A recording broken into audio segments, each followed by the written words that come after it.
Hi, this is David with entry number 347 coming at you here in Gangneung City at about 5:40 in the evening.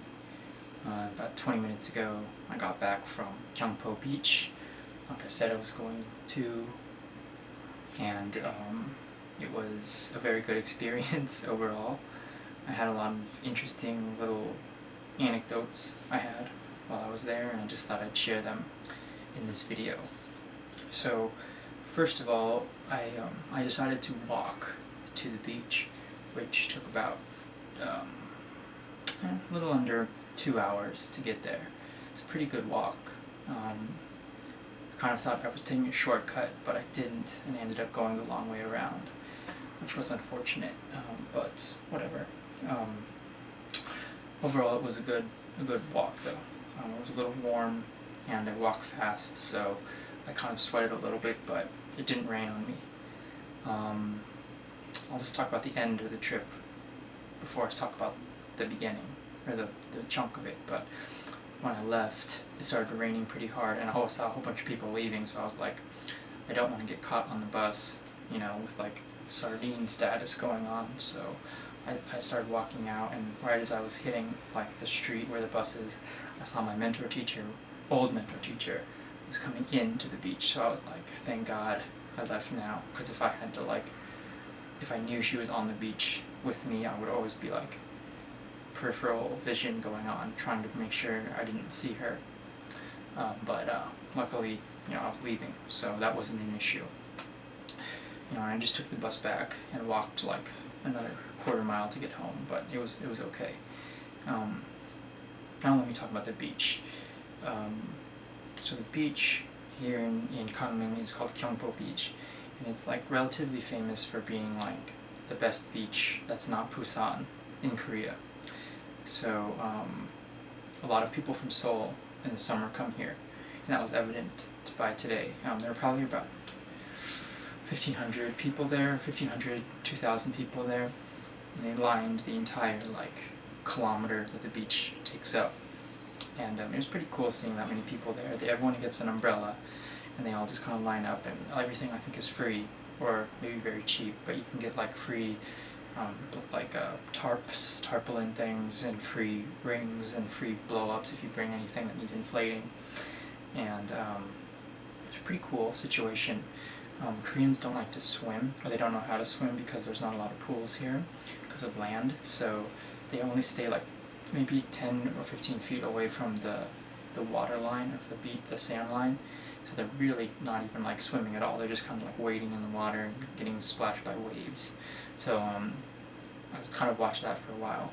When I initially got to the beach, I was very unhappy with what I saw. It was very commercial, and I imagine it being kind of how the Jersey Shore is, or whatever, where it's just a lot of people who want to show off and kind of be assholes there. And I kind of stuck around though, because I was like, I walked 2 hours for this, I'm not going to just leave at this point. So I kind of meandered around, and it was pretty cool. I saw that in the very front there were these couple of these soju models. Soju's the Korean alcohol they all drink here. It's like a rice wine, and so I kind of enjoyed watching people interact with them, and it was kind of awkward.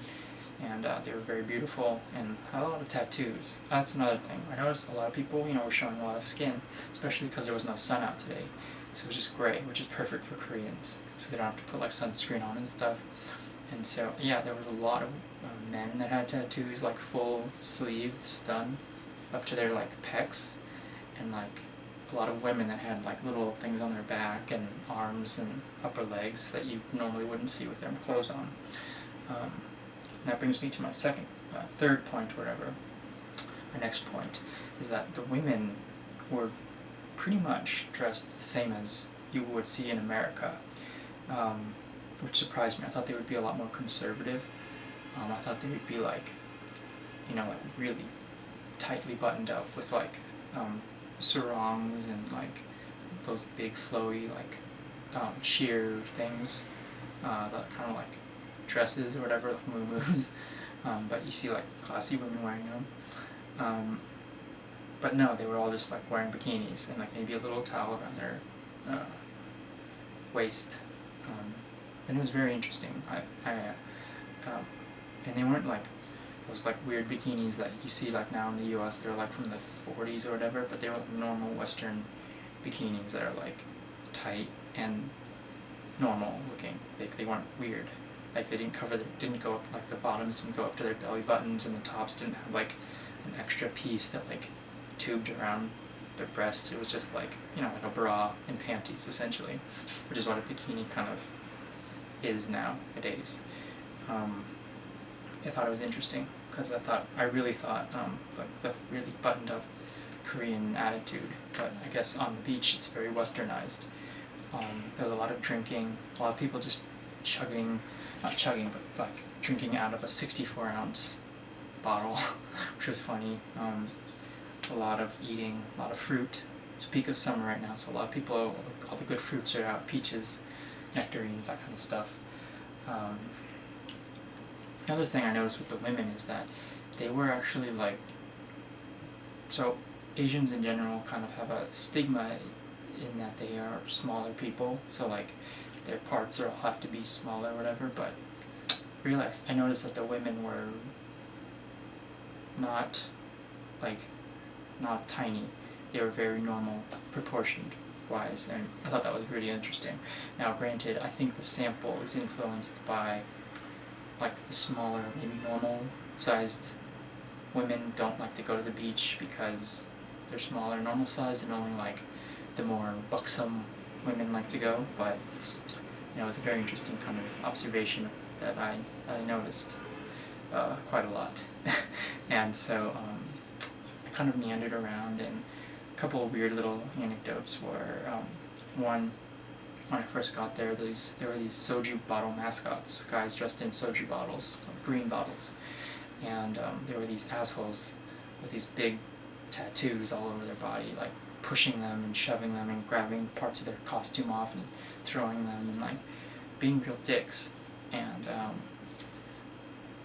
it got so bad with one that one of them like lost his shit and like started chasing them around, which only made things worse for him. And it was really, really upsetting to watch, and no one was helping him. And I was just like, what the hell, you know, like, come on. Second weird thing that happened was I sat down to eat a snack on the beach, and an old lady sat next to me with a bag of, like a Cheetos bag. I was like, oh, that's kind of, he's eating Cheetos. And she got up and walked to a trash can and grabbed a red plastic cup out of the trash can. I was like, that's pretty gross, you know, like she just grabbed some trash. And then she poured the Cheetos into the bag. But I noticed there weren't any Cheetos coming out, and I was like, what the hell? And I noticed it just was like water came out, and I was like, whoa, that's weird. And it turns out that she had a scallop in the cup, or in the Cheetos bag that she poured into the cup. I was like, whoa, that's weird. I'm like, why she had a scallop? She shouldn't eat it. And then she put the cup next to me, and I looked inside, and it was just the scallop shell. But inside the scallop shell was like a little baby octopus, and I thought that was really weird, because, you know, like, it was just, who carries around like a baby octopus in a Cheetos bag?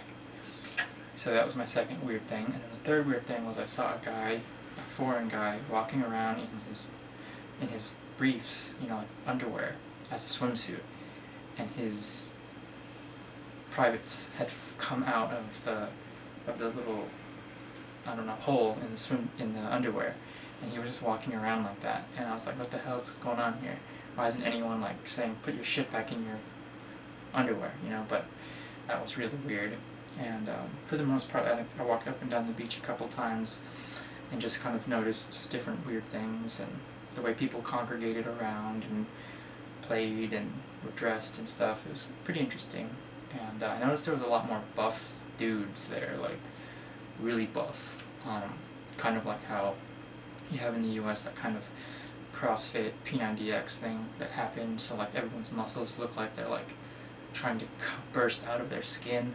It's kind of like that, but not as ridiculous, because I don't think people can get a hold of like steroids as easy. By steroids I mean like creatine and extra proteins and stuff. But it was really weird seeing like that many like weird buff dudes running around.